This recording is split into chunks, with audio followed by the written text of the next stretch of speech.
Ok, pessoal? Então, estamos aqui com 4 participantes. Vamos hoje dar início à segunda parte do estudo do Whitehead, né, que é os fins da educação, capítulo 2, a parte B do nosso livro. Engraçado que está aqui um negócio estranho. Quando eu faço aqui, vocês conseguem ver a minha tela destacada ou não? Porque eu estou vendo a do Júlio destacada. Não? Então, vou deixar nos quadradinhos aqui mesmo. Eu estou vendo a tua tela, e aí quando o Júlio falou, apareceu a tela dele, mas só a tela assim, o rosto de vocês, né? Não a tela do computador. Não, ainda não estou mostrando na tela do computador mesmo, não. Bom, Ah, sim. eu falei no encontro passado, né, que a gente fez aquela entrada nos temas, e eu achei que essa parte dos processos cíclicos, a gente merecia que a gente lesse ela junto aqui. Porque, na verdade, esse é o ponto nevrálgico do que ele está dizendo. Nesse capítulo, especialmente, o Whitehead está falando que educação tem um certo ritmo. E esse ritmo é demarcado pelo quê? Por uma fase de encantamento, que ele chama de romance, por uma fase de precisão e depois de generalização. Então, ele trabalha com essas estruturas de aquisição de conhecimento de maneira cíclica. Isso vai acontecendo na nossa vida e na vida de qualquer educando de maneiras sucessivas. É de onde vem a noção, por exemplo, do pensamento processual, do conhecimento aspiralado, né, elíptico, mas não é uma espiral que nem um caderninho, né, universitário, retinha. É uma espiral que vai aumentando, ela vai amplificando a sua dimensão. Então, por mais que você volte recursivamente ao mesmo ponto, você não volta do jeito que você passou antes. Você passa com conhecimento ampliado e etc.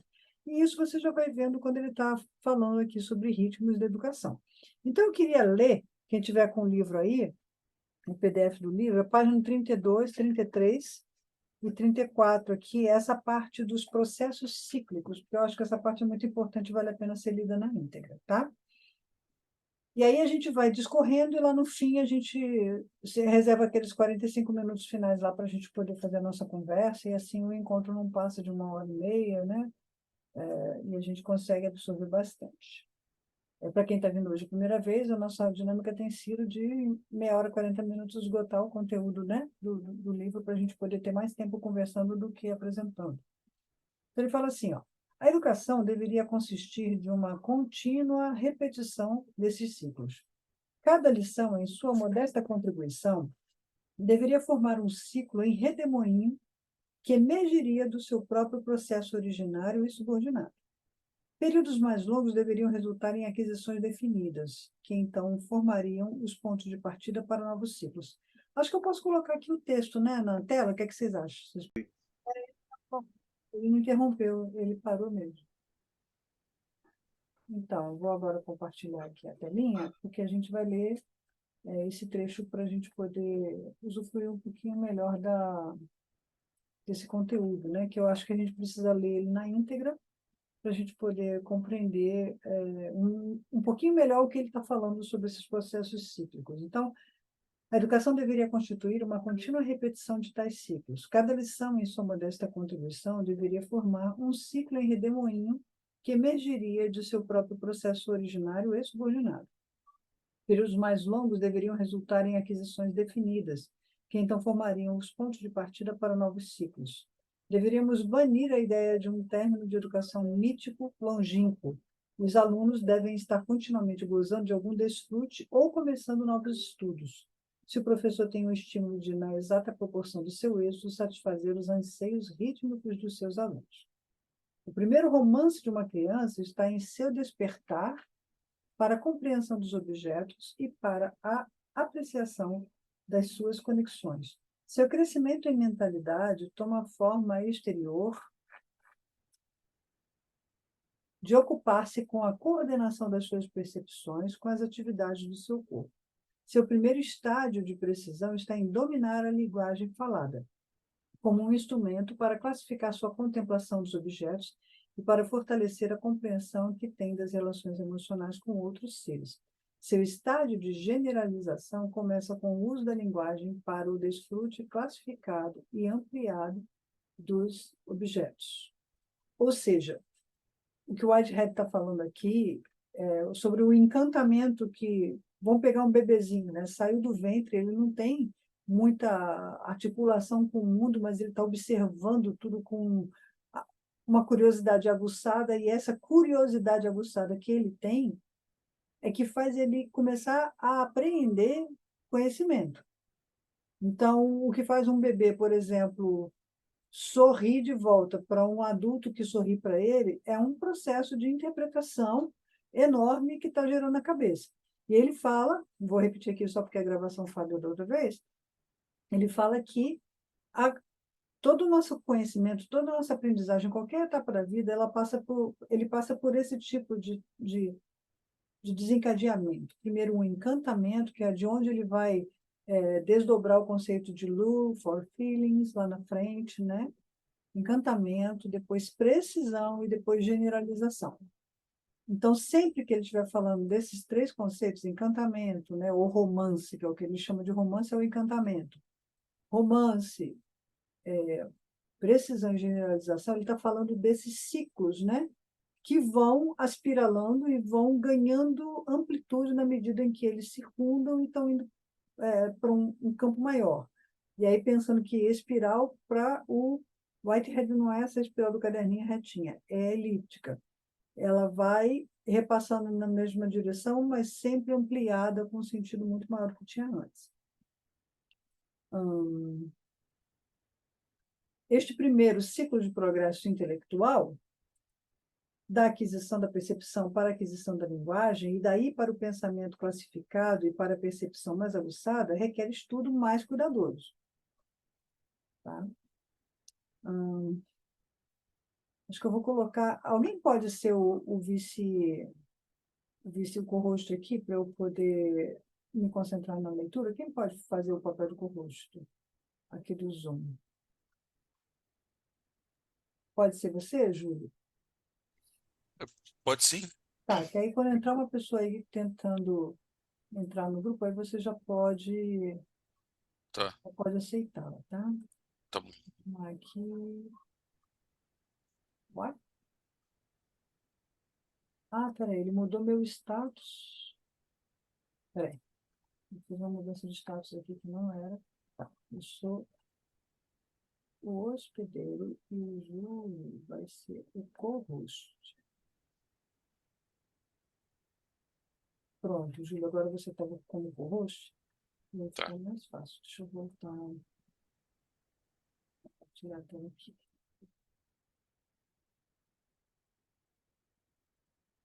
Então, este primeiro ciclo do progresso intelectual da aquisição da percepção para a aquisição da linguagem, daí para o pensamento classificado e percepção mais aguçada, requer estudo mais cuidadoso.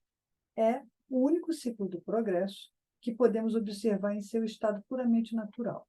Os ciclos subsequentes estão necessariamente afetados pela modalidade corrente dos métodos educacionais. Há nele uma característica que, infelizmente, quase sempre falta na educação anterior. Quero dizer, nesse primeiro ciclo, o êxito é completo.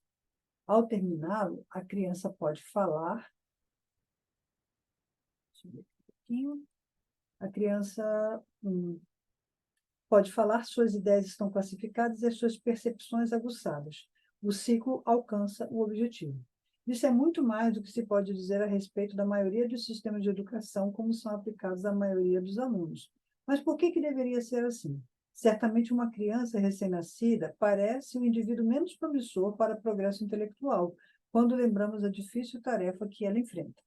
Suponho que seja porque a natureza, na forma das circunstâncias ambientes, estabelece uma tarefa para a qual o desenvolvimento normal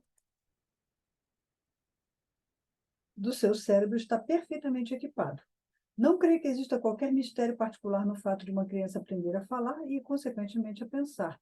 Melhor ainda, isso, porém, oferece matéria para reflexão.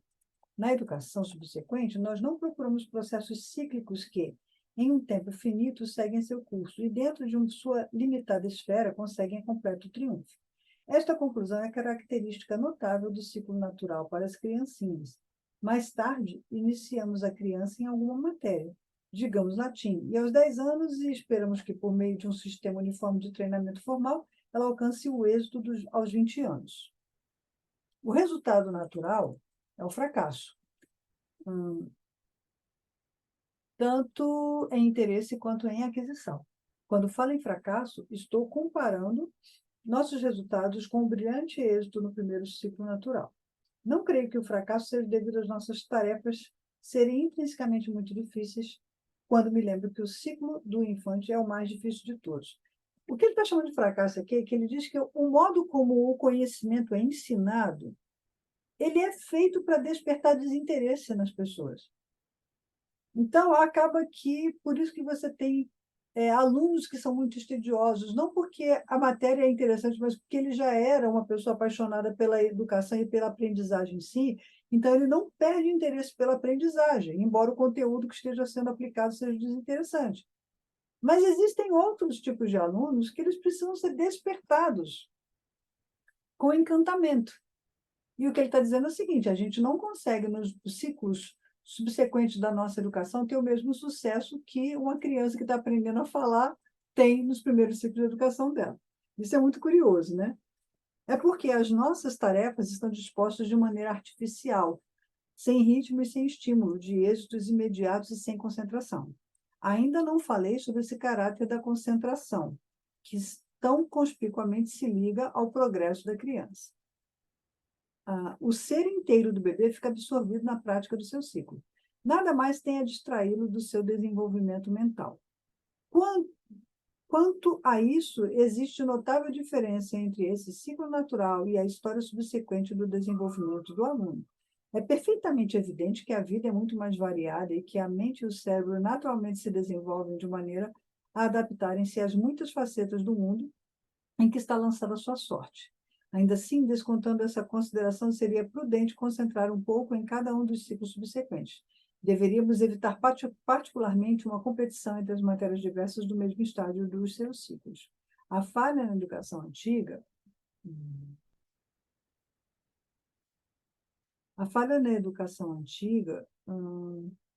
estava na concentração não rítmica em uma única matéria indiferenciada. Nosso sistema moderno, com a sua insistência em uma educação geral preliminar e com sua fácil tolerância da análise do conhecimento em matérias distintas, é uma coleção igualmente não rítmica de fragmentos perturbadores. Estou demandando um esforço para tecer na mente do aluno padrões harmoniosos por meio da coordenação dos vários elementos de instrução em ciclos subordinados, cada um de valor intrínseco para a compreensão imediata dele, aluno. Devemos fazer nossas colheitas, cada uma na estação devida. Então, agora, tendo lido essa parte dos ciclos, né, do processo cíclico com o qual o conhecimento vai sendo absorvido, e conforme a pulsação natural da aprendizagem, agora eu quero compartilhar com vocês aqui a outra coisa que é dos slides, né, que eu preparei para vocês hoje. Então, vamos compartilhar a outra telinha. Ok, então deixa eu colocar aqui a apresentação.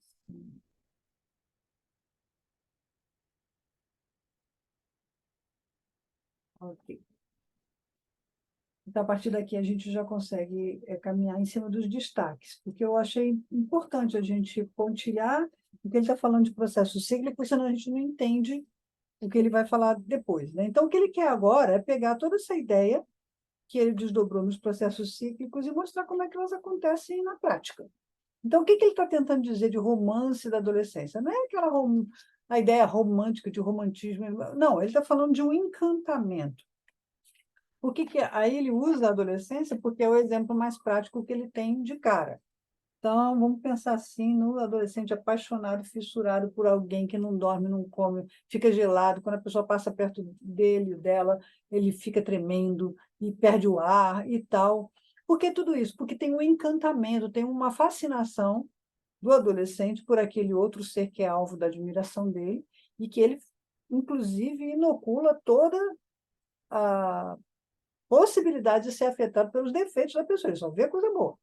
Só vai ver defeito depois de muito tempo, quando convive, quando é alvo das falcatruas, né, do caráter do outro, aí ele pensa em defeitos. Mas naquele momento de encantamento, ele só consegue ter aquilo que o magnetiza para o conhecimento daquela coisa. E em ciência da religião, quando a gente está estudando fenomenologia da religião, tinha um um fenomenólogo chamado Rudolf Otto, que ele fala muito interessantemente, ele sistematizou, né? Como é que acontece a experiência religiosa, por exemplo? Parte desse encantamento é isso. É muito Whiteheadiano quando ele fala lá, né? Ele diz que o sagrado é algo que em nós exerce uma curiosidade, ao mesmo tempo uma necessidade de aproximação, mas é uma curiosidade que magnetiza e faz aproximar, mas ao mesmo tempo causa temor, causa um certo terror. E é mais ou menos isso que o Rudolf Otto está dizendo sobre o sagrado, que faz uma pessoa ter uma experiência religiosa, que você pode trazer para cá, para os ritmos, né? A pulsação natural da aquisição do conhecimento em qualquer ser humano. E ele está falando para a educação. É fundamental porque é o público para quem ele está se dirigindo, mas você vai ver esses elementos todos no desdobramento do pensamento processual. Então, ele fala que na adolescência nós estamos experimentando o maior estádio de romance da existência humana.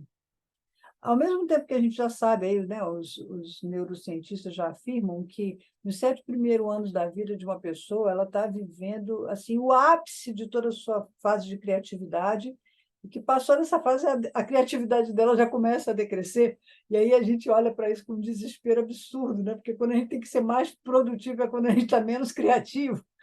Então, ao mesmo tempo que a criatividade da infância, ela é essa coisa que sem limites, né? A criança tem amigo imaginário, tem um monte de coisa. Na adolescência, acontece a maior etapa de encantamento. Isso está potencializado ao máximo.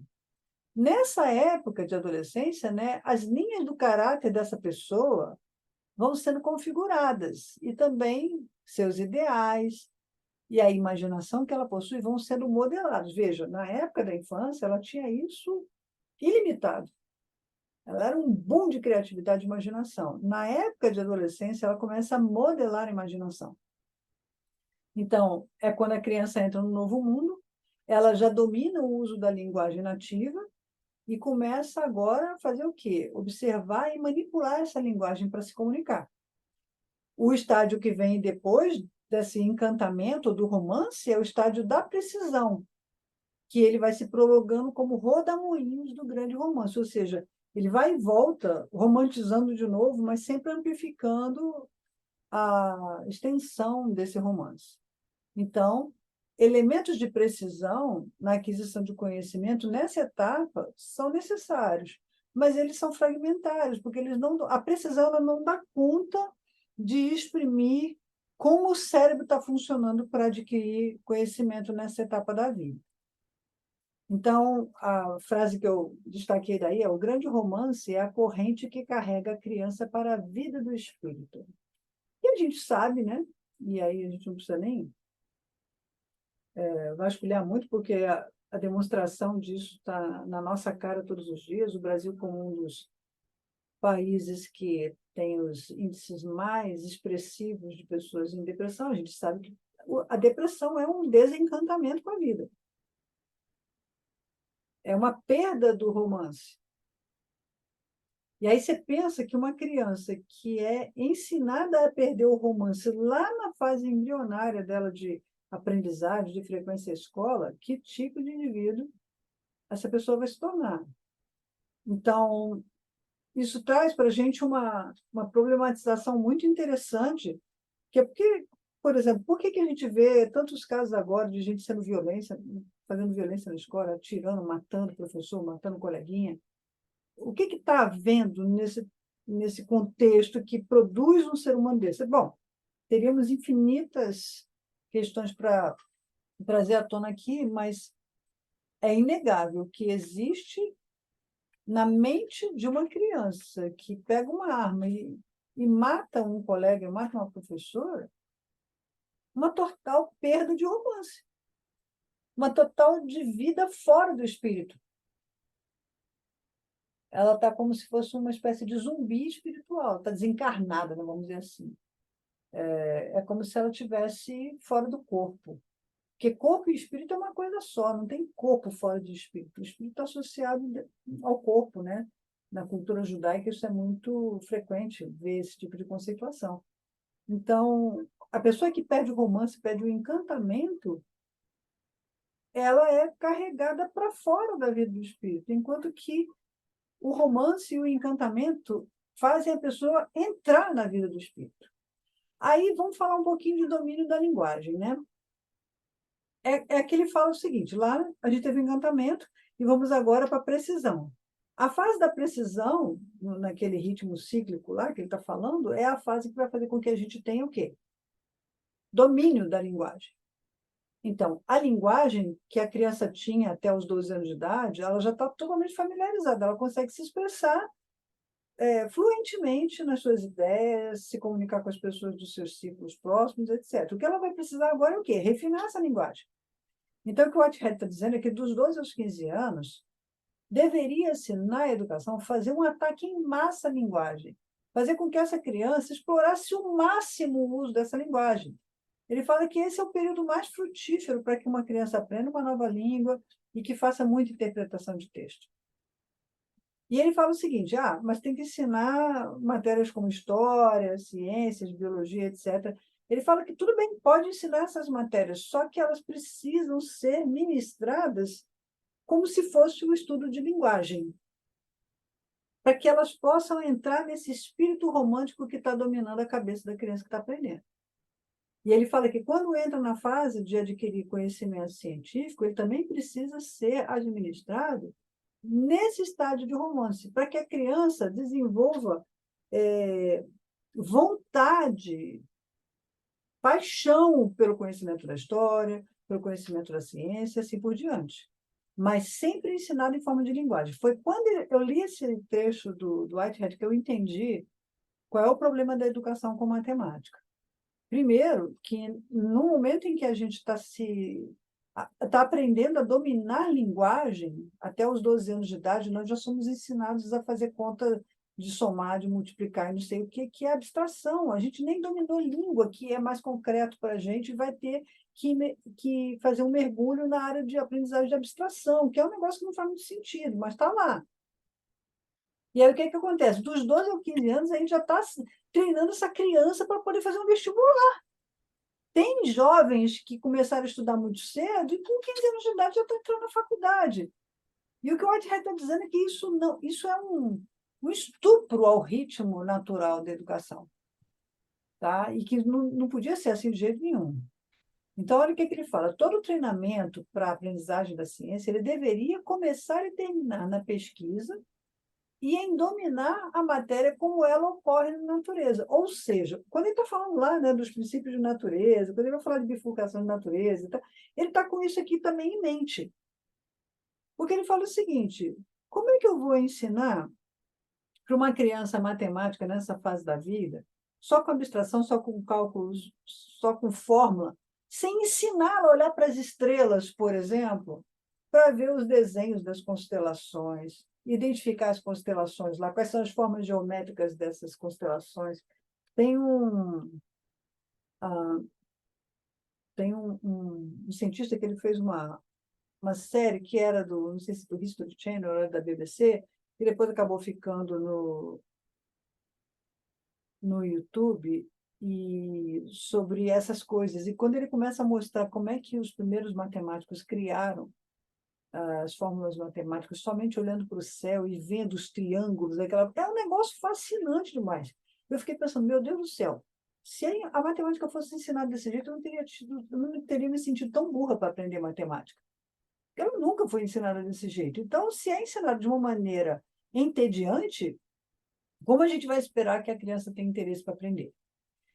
Aí ele fala a fase da concentração na ciência. Então, por volta dos 15 anos de idade, acontece no ciclo de aprendizagem da criança um fim da precisão da linguagem. É quando ela começa a ter encantamento com a ciência. Nesse momento, o período da linguagem vai entrar num processo de generalização. Lembra do que eu estou falando da sequência? Romance, precisão, generalização. Então, enquanto a linguagem já tinha passado pelo romance, lá na fase de bebê dela, né? Aí entra na fase da precisão, que é dos 7 até os 12 anos de idade. e agora vai entrar na generalização, agora a ciência, os saberes da ciência entram na vida dessa criança em forma de romance. Desculpe, em forma de precisão. Ou seja, aquela ciência com a qual ela já teve contato lá atrás, em forma de linguagem, lembra que eu falei que a história, a ciência tem que ser ensinada como se fosse linguagem? Agora vai começar a entrar na fase da precisão. E o que o Whitehead está chamando a atenção para a gente o tempo inteiro é como é que as pulsações rítmicas da vida constroem conhecimento dentro de nós. Se você prestar atenção direitinho, essa pulsação que ele está vendo na vida está em todo o pensamento processual dele. E ele fala que nessa etapa, os alunos de ciência terão obtido tanto uma inestimável educação literária, por quê? Porque naquela fase que ele estava com paixão, com romance e com precisão na linguagem, ele foi explorado no máximo, ele foi ensinado a ler filosofia, gostar de filosofia, interpretar textos, mas também nessa idade, que é a idade mais impressionável, ele vai adquirindo o quê? Iniciação nos hábitos de pensar por si mesmo, que são necessários para dominar a ciência. E aí ele fala que depois dos 16 anos começam a surgir novos problemas na vida desse adolescente, e aí ele vai poder olhar para esses novos problemas com uma outra visão, né? Então, isso faz a gente problematizar outras coisas, por exemplo, por que os nossos adolescentes, e quem tem filho adolescente ou convive com adolescente sabe disso, ele tem tanta dificuldade de tomar decisões maduras. Por que a gente recebe na faculdade, por exemplo, alunos que entram para fazer um curso, eu que fui professor em faculdade, Universidade Federal, eu vejo isso, ele entra com, sei lá, 16, 17 anos na faculdade, que é muito cedo para ele ter que escolher uma carreira profissional, e ele passa 2 anos mudando de curso. Aí, quando ele está lá para os 19 anos, é que ele sabe o que ele quer fazer. Eu já vi aluno meu de engenharia, trancar a faculdade nessa época, para depois voltar em medicina, tudo a ver, né? Para voltar em letras, tudo a ver. Isso para você ter uma noção de como é que nós forçamos o sistema educacional, força os alunos a tomarem decisões para as quais eles não estão prontos ainda. Por quê? Porque eles ainda estão nessa fase de precisão, e eles já estão tendo que entrar na generalização, e eles não deram conta nem do romance direito ainda. Talvez por isso a adolescência está tão retardatária. Você vê agora as crianças saindo da adolescência com 30 anos de idade. Na minha época isso era impensável, né? Eu sou velha, mas assim, era incrível. A gente com 18 anos de idade, na minha época, a gente era adulto. A gente tinha que assinar os próprios documentos, fazer matrícula, um monte de coisa, tudo por conta da gente, abrir conta bancária, tudo. E hoje em dia eu vejo as crianças de 18 anos de idade são crianças mesmo, ainda elas não dão conta de fazer tudo sozinho. É impressionante quando você chega no primeiro dia de aula do semestre, primeira semana de matrícula no semestre letivo, numa universidade federal, aquela fila de alunos que passaram no Enem, que estão lá se matriculando, tudo acompanhado de pai e mãe, porque é tudo menor de idade. É tudo menor de idade. O pai e a mãe têm que estar lá para assinar os documentos, que eles não dão conta nem de assinar os documentos sozinhos. Na minha época, a gente fazia isso tudo sozinho. Então, assim, você vê como que o mundo tem acelerado demais o processo de, entre aspas, assim, de maturação das crianças, mas elas não estão mentalmente amadurecidas, né? Então, ele fala que a idade dos 15 anos, aproximadamente, a precisão na linguagem e o romance na ciência chegam ao fim. Então, eles vão ser sucedidos por um período de generalização da linguagem e de precisão na ciência. E aí que ele fala, o grande ciclo da infância, a maioridade, nesse período, né, o estágio de romance ele vai se estendendo pelos primeiros 12 anos da vida. O da precisão compreende todo o período escolar. E o da generalização é o período da entrada na maioridade. Aí ele começa a falar sobre o que deve ser a educação universitária, na qual todos nós aqui estamos, de alguma forma, envolvidos, porque somos pesquisadores, né? Para aqueles cuja educação formal se prolonga além da idade escolar, o curso universitário ou seu equivalente é o grande período da generalização. O espírito de generalização deveria dominar a universidade. A função de uma universidade é capacitar o aluno a colocar de lado os detalhes em prol de princípios. E quando ele fala isso, ele está falando de uma coisa muito... Ele está falando declaradamente, mas para muitos de nós é tão sutil que nem é perceptível. que é a questão da ética. Os princípios éticos, ou a formação moral de um estudante ou de um ser humano adulto, ele se forma nesse período da maioridade. E ele fala que a universidade deveria ter um papel preponderante nesse processo.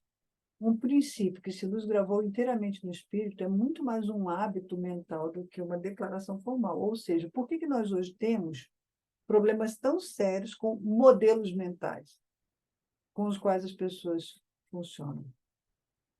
Porque eles acabaram sendo incrustados, enraizados, cristalizados em nossas mentes de maneira deficiente, de maneira disfuncional.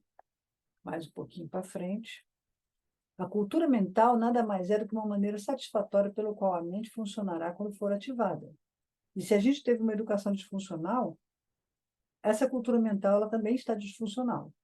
O ideal de uma universidade não é tanto o conhecimento quanto a força. A finalidade é transformar os conhecimentos de um menino na força de um homem. Então, é capacitar a pessoa adulta para fazer algo que presta com esse monte de conhecimento que ela adquiriu. Por fim, vou só ler 2 parágrafinhos aqui no final e a gente já encerra essa exposição, tá? Aqui na página 39, não, na página 40. Deixa eu voltar aqui o texto, para vocês conseguem me acompanhar.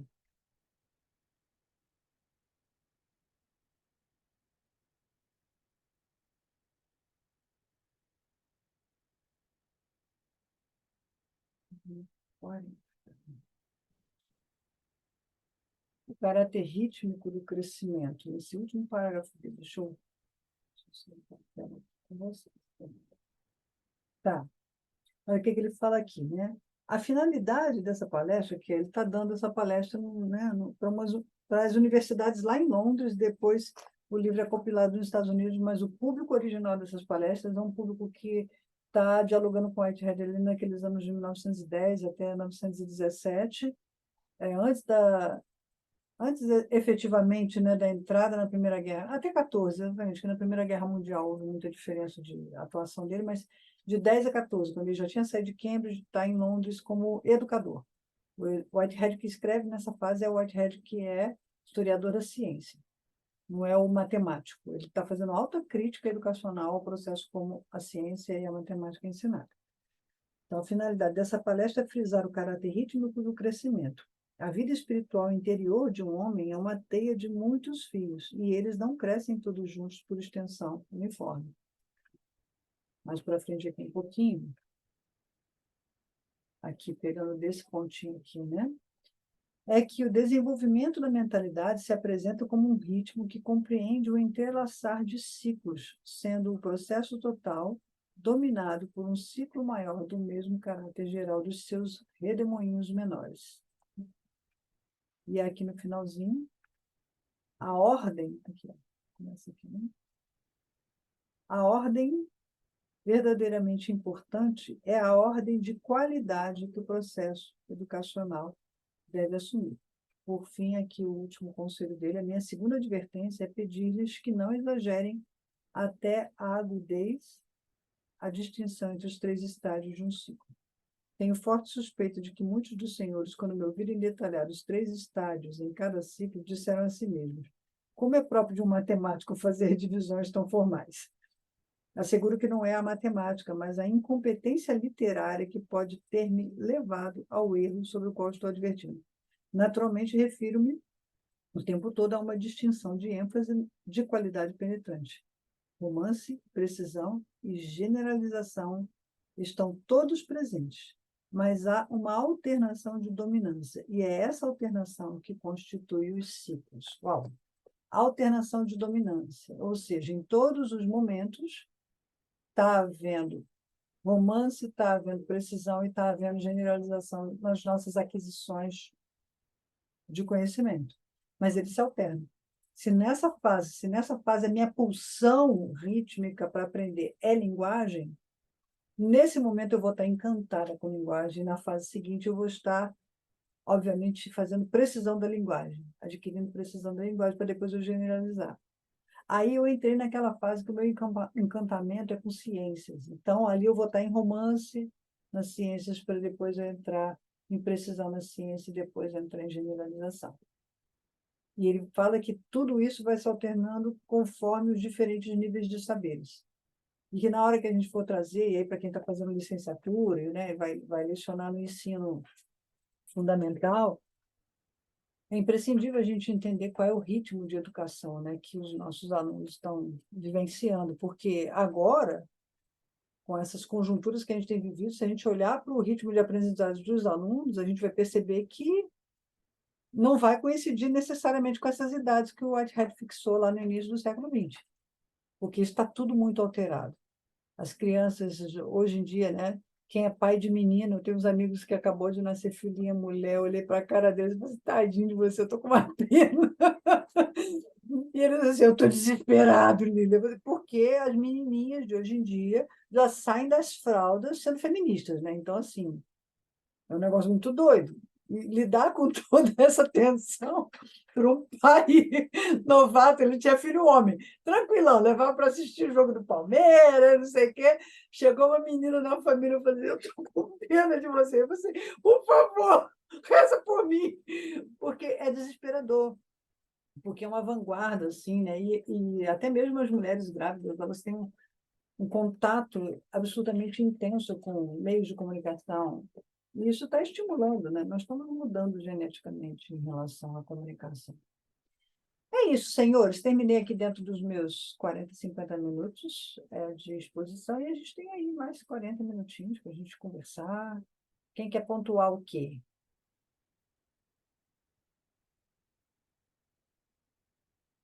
Partes interessantes que vocês tenham encontrado. Quer começar? É, tem uma. Vitor, vai começar? Quem vai começar? Eu vou começar. Tá, vai lá, Gabriel.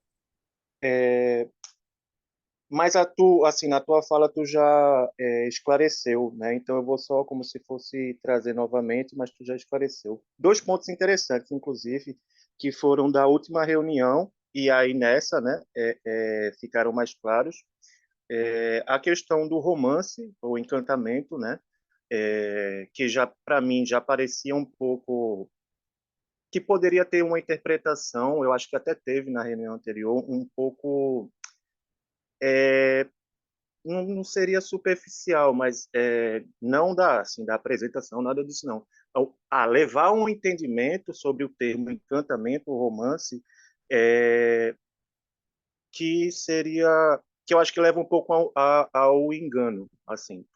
O que eu quero dizer é entender realmente o que o Whitehead está falando de encantamento e não pegar o termo, né, romance e encantamento e utilizar ele em sentido, né, amplo. Eu acho que com essa fala que tu trouxe agora deixou bem mais claro, né, para mim inclusive, eu não estou acompanhando tanto, estou fazendo outras coisas, né, e aí eu tenho assistido mais, participado mais das reuniões justamente para ter esse aprendizado. Então, era uma coisa que eu ia destacar essa questão do encantamento, né, para ter cuidado com o uso, né, a gente ter cuidado para entender como o Whitehead está falando. Deixa eu ver, tinha uma outra coisa.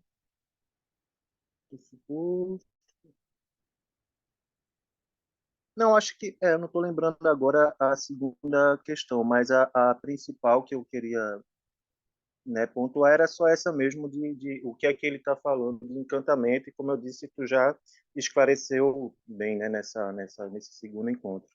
Por hora é só isso mesmo. Legal, Gabriel.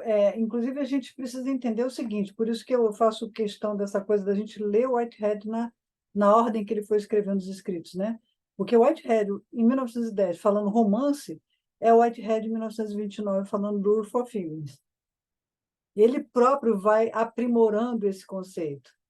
Então, se você entender o conceito que ele está falando lá em Adventure, né?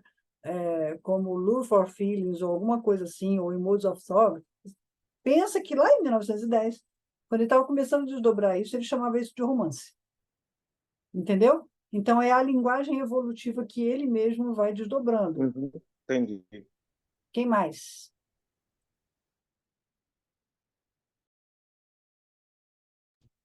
Eu posso falar um pouquinho aqui.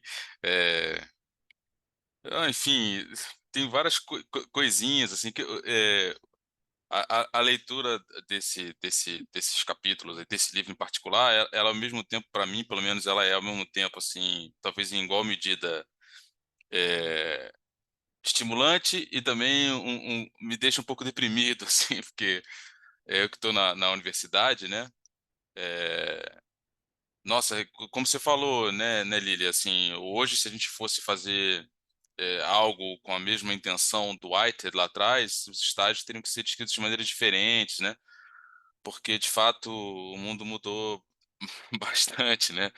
É, enfim, essa questão assim de como na universidade, como ele diz, né, é o estágio da generalização, de que nesse momento essa ideia de princípios, né, já deviam ter sido, enfim, entronizados, né, tornaram-se hábitos, né? E como a gente percebe que hoje em dia, na universidade, sobretudo, isso é muito capenga, de fato, né?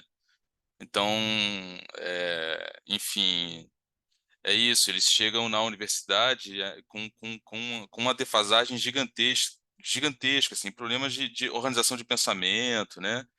É, interpretação de texto, claro, enfim, e além de princípios morais e éticos também muito frágeis, né? Eu percebo hoje nos nossos alunos, eu acho que isso envolve outras questões também, mas, por exemplo, a questão do plágio, é, eu percebo que muitos alunos fazem plágio e não é nem para enganar o professor, eles não entendem muito bem o que significa isso.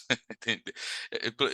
Foi difícil para mim até entender um pouco a dificuldade deles de entender o que é plágio, mas enfim, é um negócio muito doido. E aí, claro, essas chat GPT só pioram esse troço, eu acho. Mas enfim, isso é outra questão também.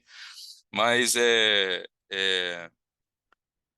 fiquei pensando muito enquanto eu estava lendo também sobre essa questão. Tem um momento lá em que ele diz que o ideal seria que as disciplinas, né, elas estivessem trabalhando em estágios diferentes. Faz todo sentido, mas como é difícil você conseguir fazer isso, né? Porque você precisaria, portanto, ter uma engenharia, né? Enfim, uma coordenação pedagógica, né? Que seria essa a função da pessoa, né? Firme, né? No acompanhamento das disciplinas. Na universidade isso não existe, né? Isso não existe, assim. Na verdade, assim, eu digo por experiência própria, assim, pedagogia a gente discute muito pouco, na verdade, né? E os professores na universidade, sob a bandeira da liberdade de cátedra, né? Sabe? Então, se você dá pitaco em como uma disciplina está sendo dada, né? Ou pensar transversalidades entre as disciplinas, ou entre os temas, né? Não ficar tudo tão estancado aqui e ali, isso potencialmente gera tantos problemas, né? E dá muito trabalho também, né? Dá muito mais trabalho. Mas, enfim, fiquei pensando muito sobre essa questão, assim, de como na universidade mesmo, por também variadas razões, a gente pensa muito pouco sobre pedagogia mesmo, coordenação pedagógica, assim. Talvez nem fosse de fato esse o nosso papel, talvez tivesse que ter uma pessoa, né, dentro dos cursos, responsável por isso, o coordenador do curso, né, de repente, enfim, não sei. E aí, assim, lembrei muito também, minha esposa, ela é professora de inglês de uma escola bilíngue, uma escola canadense, que tem uma metodologia, Maplebear é o nome, que tem uma metodologia curiosa, assim, mas que no Brasil já acabou sofrendo alterações, muitas delas vindas dos próprios pais. Que a ideia da metodologia da Maplebear é muita interpretação de texto, né? Então, assim, você é professor de matemática, ainda assim, você tem lá, você aplica uma prova de matemática para um aluno de 7 anos, para ele poder fazer o exercício, ele tem que ler uma historinha. Tem uma redaçãozinha ali que ele tem que ler, e ele responde, não vai responder só com o número, ele tem que elaborar também, enfim. Que eu acho, assim, eh, eu acho genial, assim, eu acho ótimo mas aí começa a dar problema, né? Primeiro porque os professores não se formaram, né? Não foram formados nesse sentido. Então, professor de matemática reclama, de química reclama, o de física reclama, né? Enfim, aí depois os pais começam a reclamar também, né? Por que que na aula de matemática ele tem que ler redação, sabe? Por que que na aula de física ele tem que escrever não sei o quê? Por que que enfim, eu fiquei lembrando muito dessa metodologia, né? Que eu acho que, enfim, tenta de alguma forma, enfim, atualizar um pouco o ensino, né, para essas crianças. E lembrei muito assim, eu tenho dois filhos pequenos, né? Uma de 9 e um de 5. E gosto muito da parte quando o Whitehead fala sobre né, enfim, a questão da linguagem, né, da exploração da linguagem, né, e como para eles isso é tão absolutamente natural, né, a linguagem para eles é de fato um campo de experimentação constante, assim, enfim, às vezes para explicar coisas que eles viveram ou para fazer perguntas, eles elaboram de maneiras que a gente não consegue mais, né? Tem uma certa potência poética também, que não só não é explorada na escola, ela é assim, assassinada mesmo, né? Porque, porque na escola se em geral lida muito com né, o jeito certo e o jeito errado, né? E quando você foge um pouco do que é considerado correto, enfim, a criança ela é chamada a atenção. Então, esse ímpeto exploratório vai sendo aos poucos minado, né? Enfim, é uma coisa que eu só fui ter de fato mais noção como pai agora, porque realmente eles vêm às vezes com umas tiradas assim, é, realmente assim poéticas, filosóficas, né? Eles não percebem isso de fato, mas tá ali assim, né? É, e isso poderia ser muito mais explorado. Enfim, é isso. Nossa, super legal o que você falou, o Júlio. Eu vou só pontuar rapidamente algumas coisas, né? A questão que você falou da ética e do plágio, né? Esses meninos de hoje em dia na universidade, eles têm uma... E aí, quando eu estou falando disso, eu estou falando dessa geração milênio, que nem a geração Z já está velha para eles, né? É a geração milênio. Eles nunca viveram na vida sem um Google. E eles acreditam que essa inteligência artificial que domina essa mega, sei lá, não sei nem qual é o nome de proporção, né, de acervo de conhecimento, essa curadoria astronômica, de proporções astronômicas de conhecimento, que, por exemplo, um Google, um Wikipedia fazem, esse conhecimento chegou ali por causa da inteligência artificial. E eu lembro que nas últimas vezes que eu estava dando aula na faculdade, que eu ainda pegava aluno de primeiro período, e aí a gente ia conversar sobre plágio, sobre ética, sobre um monte de coisa. Eu falei assim, gente, olha só, o conhecimento que tem no Google saiu da cabeça de alguém. E de alguém que catalisou esses conhecimentos com muitos outros alguém. Tudo bem que é um grande cérebro coletivo, mas ele não está ali de graça, ele custou pesquisa, custou, né, envolvimento, engajamento de muita gente que teve que ler para processar, para que o Google hoje pudesse ter isso ali sintetizado em forma de verbete. E eles não entendiam.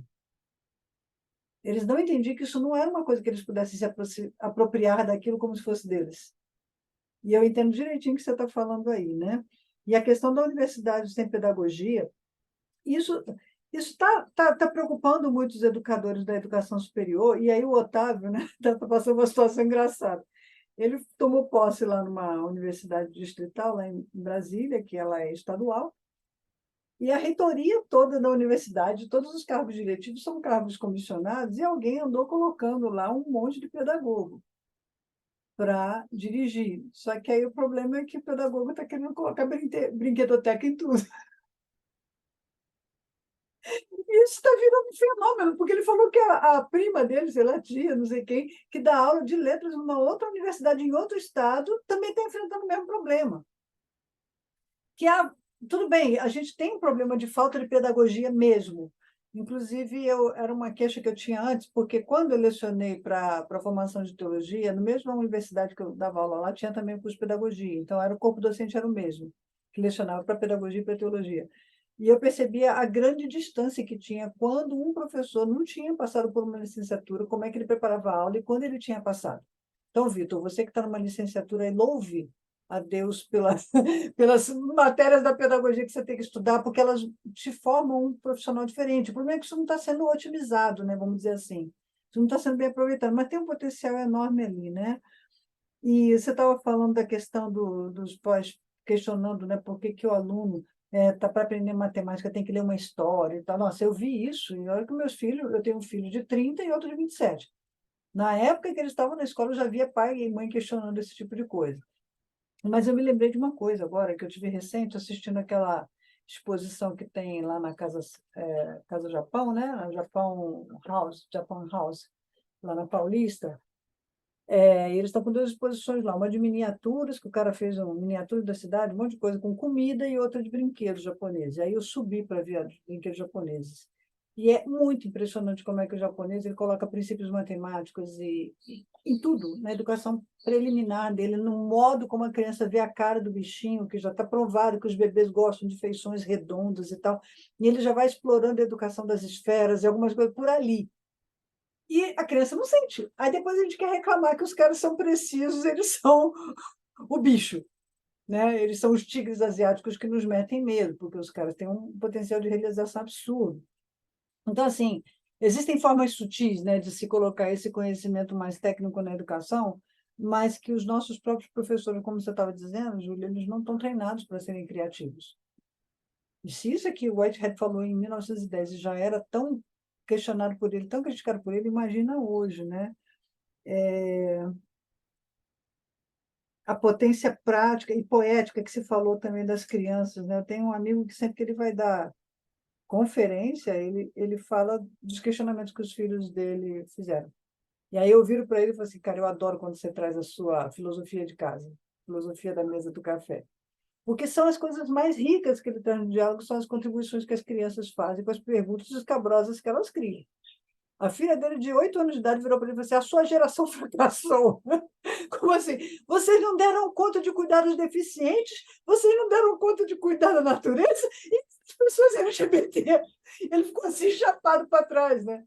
Como que uma criança de 8 anos de idade está com isso já elaborado na cabeça dela?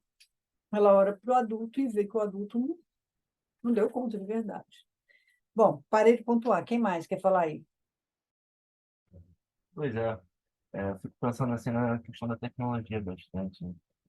E, enfim, eu tive as aulas de educação, né, recentemente do curso de pedagogia, não, estava fazendo filosofia, né, mas eu tive que fazer as aulas de educação. Eu já tinha feito filosofia, né, mas só que aí tava... E aí eu percebi que era uma outra pegada, assim, né, uma coisa até meio superficial, assim, não sei se encaixou muito bem, assim, da pedagogia. Até a matéria que eu mais gostei foi Libras, né, empresa bem legal. Mas aí a minha experiência é, em sala está sendo é,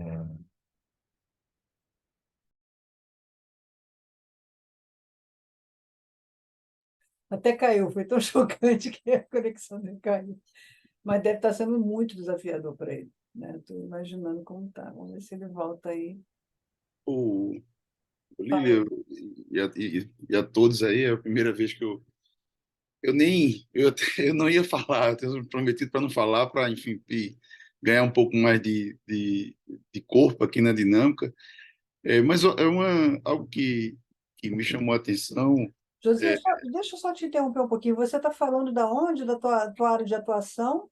Que é eu, a primeira vez que a gente está te vendo, a gente não sabe de qual universidade, nem onde você é, atua. eu sou de ciências sociais, né, com assim, especialização em sociologia, e sou ligado à Universidade Federal Rural, aqui de Pernambuco, né, o campus Recife.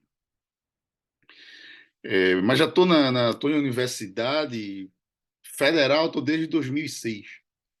E antes disso, ainda dei aula há alguns anos em universidade particular, né? O Vitor voltou, não sei se eu... Vitor, quer continuar? Não, deixa o Josias continuar, depois o Vitor retoma, tá, Vitor? Que aí você ia começar mesmo. Ah, o Josias foi teu orientador? Ah, que legal. Foi, foi. Gabriel é uma vítima aí do meu percurso. Não, mas algo que me chamou a atenção, eu não sei se vocês já discutiram antes, e, enfim, o que é que vocês acham disso, mas na ideia dos ciclos, é algo que a gente lê e é inevitável, né? A gente traz para a realidade, né? E algo que digamos assim, atormenta ou me inquieta, né, como educador, é digamos, a face dogmática, né, não vou dizer só a juventude, né, da sociedade nossa como um todo, né, e aparentemente, para não fazer uma afirmação logo peremptória, aparentemente digamos, esse espectro dogmático ele é reforçado, né, pelas mídias sociais, né, enfim, por essas correntes convocam as pessoas, né, a tomar parte delas, né, as militâncias, etc, etc.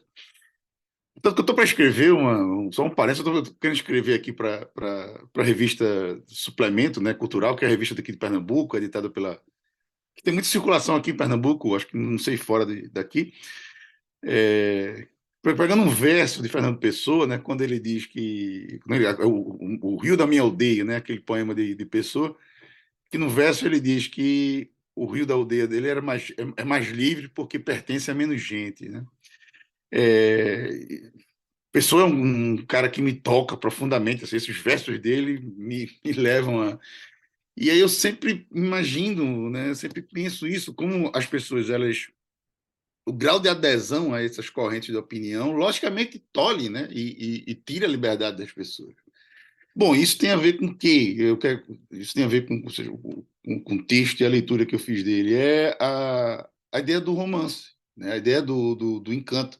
Porque o dogmatismo é o reverso, é o contrário disso, né?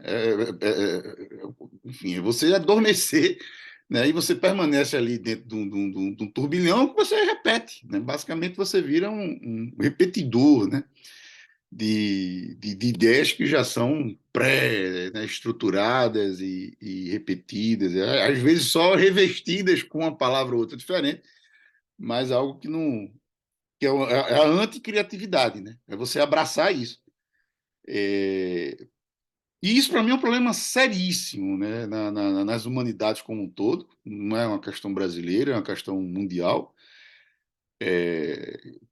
Tem empurrado, né, e levado para discussões seríssimas e às vezes mesmo para situações dramáticas dentro da universidade, de se proibir alguém de falar, essas coisas todas. E isso de digamos, um atravessamento, né, que a educação passa hoje pelo fenômeno da comunicação, né? Coisa de uma imiscuidade ou uma promiscuidade, né? Assim, que é difícil. Ou seja, você vê que no tempo, né, que Whitehead está falando, assim, você tem muito clara a diferença de uma cultura universitária, né, um distanciamento, né, uma separação com uma cultura, digamos assim, ordinária das pessoas, né? Hoje a gente tem ainda, enfim, ainda a passos lentos, mas você tem um processo de democratização, de ingressos, etc. Mas a universidade está atravessada por né, por essas instâncias de comunicação que contaminam o debate como um todo, né? O que eu vejo hoje digamos, mais... Como eu disse, posso estar exagerando, queria até ouvir muito vocês, mas é o que eu vejo como uma das questões, um dos nós mais sérios de hoje, do nosso tempo, que tem a ver com essa ausência de criatividade, de liberdade, porque você se autoimpõe né, uma disciplina em relação àquele padrão de opiniões, né, de coisas que você abraça, e isso leva a um engessamento completo, né? Enfim, isso foi o que mais me chamou a atenção, né? Legal, obrigado, Josias. É, é aquilo que o Júlio estava falando antes, né? Quanto mais a gente lê, vai dando uma depressão, assim, quando a gente vê a nossa educação, vai dando um desespero, né? Vai lá, Vitor, você. Não, é que eu estava falando lá no... Caiu aqui. Quando eu estava falando que no colégio que eu estou lá de residente, na estadual, tem toda essa discussão sempre no celular, né? Dos alunos com o celular, e dá uma rixa, né, de certa forma, dos professores. Tem os professores que, de certa forma, estão agora numa pegada mais progressista, que é tentar inserir as tecnologias, né, no ensino. Acho que tem outros que são mais conservadores, assim, não, separar. Se eu ver na minha aula o celular, vou tirar, pega e vê no final tem que pegar no final da aula, né? E aí é uma coisa que tem separado, assim, um pouco os professores, assim. E é um desafio, assim, que eu tenho visto, assim, para se pensar a pedagogia, e também implica, né, nessa questão do plágio e tal, e do chat GPT. Tem toda também uma discussão se é para citar ou não o chat GPT, né, seja na tese, dissertação, enfim, se você cita ou não, né? E aí eu fico pensando realmente na tecnologia, né? Os problemas contemporâneos, né, da educação hoje em dia, né? Não são os mesmos, né, do que o do White. Mas eu fico pensando também como que essa proposta de reforçar, né, a interpretação de texto é fundamental hoje em dia, né? Com essa coisa também da informação em massa, né? E Wikipédia, fake news e tal, todas essas coisas, como é que necessita sempre reforçar a interpretação de texto, né, nos anos iniciais, né, da educação básica. Mas também fico pensando, e a reforma do ensino médio, né? Se a criatividade já não estava já em problema antes, né? Imagina agora depois. Tanto que artes e filosofia, se é que vão ter tempo, né? Não vão ser da mesma forma, nem mesmo conteúdo, né?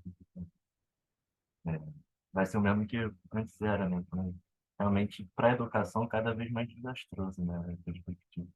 Mas é engraçado pensar também como o White era o projeto, o método, né? Acho que criou mais um método, caminho a ser seguido, né, no processo pedagógico. Ele é meio que ele é um processo psicológico, né, das crianças. Então acho que ele se aplicaria, né, teoricamente, para além da sua época, né? Hoje em dia, ou, sei lá, em outras comunidades, outras formas também, seria uma coisa que, enfim, por mais que seja um método geral, né, ele não exclui a especificidade, né, que cada educação, cada território exige, né? Então, essa ideia de focar na linguagem, né, de certa forma, até e concluir nesse processo linguístico para depois ingressar, né, no, no conhecimento científico, né, eu acho que se aplicaria perfeitamente hoje em dia também, né? Enfim, não sei, eu fiquei até curioso assim, para ver se teve algumas propostas de escolas bachelianas, não sei, seria uma novidade aí. Porque realmente, pelo meu ver, assim, é um processo que se dá justamente da condição psicológica das crianças, né? E não é uma coisa ali que ele está falando da Inglaterra ali do início do século XX também. Também pode estar falando aqui do Brasil, século XXI. É isso que eu Sim, fico. é legal você falar isso. Nos Estados Unidos, tem uma região lá que eles passaram a adotar Whitehead como um mentor para construção de currículo. Mais E ele, interessante. como educador, é por isso que lá ele acabou proliferando muito mais enquanto filósofo da educação do que na Inglaterra, não é? E, de fato, agora, essa questão que você estava falando, né, os problemas de hoje são outros e tal. Eu lembro que, quando eu estava dando aula na Federal do Rio, lá na engenharia, eu fui orientadora do projeto de robótica na escola. E era um projeto muito interessante, porque os alunos de ensino fundamental de Macaé, eles entravam nas competições das Olimpíadas de Matemática, né? Brasileiras, da Lego, System e outras, da OBR e tal, e esses meninos ganhavam concursos assim absurdos, né? Muitas medalhas que eles ganhavam nas Olimpíadas. E era um garoto que tinha um celularzinho merreca, que para ele poder construir o algoritmo lá, que ele ia colocar no robozinho que ele estava no protótipo que ele estava construindo e tal, ele morava numa região serrana que nem pegava internet, nem com dados. Ele tinha que ficar lá assim com a antena, tentando ver qual era a melhor posição para conseguir uma conexão de internet e finalmente fazer o protótipo dele funcionar. Então, tinha umas questões bem interessantes, e aí eu fiquei pensando, né, o uso do celular. Como é que ele ia fazer aquilo ali sem o uso do celular, né? Então, de fato, falta para a gente, acho que um pouco dessa versatilidade, né? Dessa flexibilidade da gente entender o tempo que a gente está vivendo, as demandas do tempo, as tecnologias que temos aos nossos Pois recursos. eu não sei se vocês fazem o mesmo, mas eu estou sempre no celular, assim, enquanto eu estou olhando, assim, uma coisa, pesquisando, assim, no meu tem alguns temas que sempre vou pesquisar, enfim, tem uma coisa que é um pouco aprofundada, estou sempre usando o celular, assim, né? E por que também não trazer isso aí para o ensino da criança e do jovem também, né? Se a gente já faz isso na pesquisa, né, por que não fazer também na sala de aula? Aí é totalmente complicado, né? Tem uma série de complicações, né? E o Instagram, como é que você vai filtrar o conteúdo? Enfim, mas é para se pensar, né? E eu acho que também não. Acho que tem uma certa pegada de alguns professores meio conservadores de, tipo, negar total, né? Mas eu acho que dá para conversar, assim, e o desafio é justamente fazer proveito, né, se a gente, como pesquisador, tá proveito, né, porque o estudante ali que está preparando para o Enem não pode fazer isso em sala de aula, assim. Mas é É, um desafio. Quer falar é, alguma é, coisa, Giovanni? não, é porque essa questão da. O Vitor estava falando sobre o chat GPT, né, e de como isso, essa novidade, né, tem, de certa forma, dividido até os corpos docentes, né, nas suas maneiras de lidar com essa novidade, né. Nas humanidades, eu acho até mais do que nas exatas, né. Aqui na universidade não tem sido muito diferente, assim, há, em geral, um certo é, medo, né, assim, do chat GPT, e, em geral associado à questão do plágio, né? E aí eu acho isso é uma guerra absolutamente perdida. Lutar contra esse troço não faz nenhum sentido, assim. Porque a gente, se de fato é uma guerra, a gente já perdeu ela faz tempo, assim. Até porque tem inteligências artificiais agora que elas reescrevem, né? Então não tem como você pegar. Só se você tiver uma noção mínima anterior de como aquele aluno escrevia, né? Às vezes tem isso, você pega o texto e fala, "Não, esse cara não escreve assim, tem uma coisa estranha aqui e tal." Mas você consegue fazer isso somente tendo um parâmetro anterior, né? Se e a tendência é de que de fato eles utilizem isso. Eu acho que a gente devia ensinar eles a usar o ChatGPT, entendeu? Mas aí é isso, eu vou comprar briga com um monte de gente. E além disso, a gente já faz muita coisa, né? A produtividade né, é uma exigência grande. Eu tenho 2 filhos, né? Enfim, é difícil, porque de fato o que me parece ser decisivo cada vez mais é realmente reprogramar a forma como as disciplinas estão sendo dadas, né? É, enfim, é isso. Eles têm que usar o ChatGPT, eles têm que usar o celular, né? Eles têm que aprender a usar, a gente tem que ensinar eles a usar isso. Como fazer isso é que eu não tenho a mínima ideia. Eu não tenho a mínima ideia. E aí o Josias estava falando assim, né,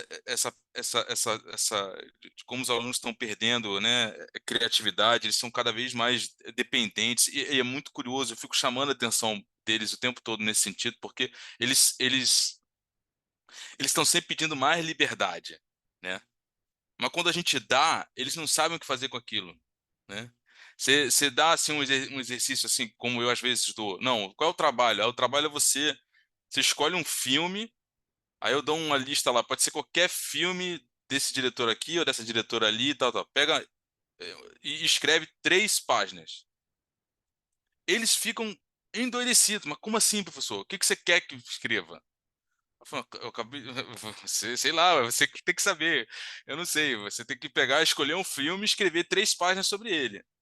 Eles ficam completamente perdidos. Em tese, é justamente isso que eles estão pedindo, mas quando a gente de fato oferece essa possibilidade a eles, eles não sabem o que fazer com isso, né? E isso para mim é de fato um sintoma de uma formação mal feita, né? De uma formação aos trancos e barrancos e tal, né? O que é curioso, assim, que eu acho muito curioso, é essa própria falta de consciência deles mesmos, assim, de pedirem uma coisa que quando eles têm, eles não sabem o que fazer com aquilo, né? Enfim.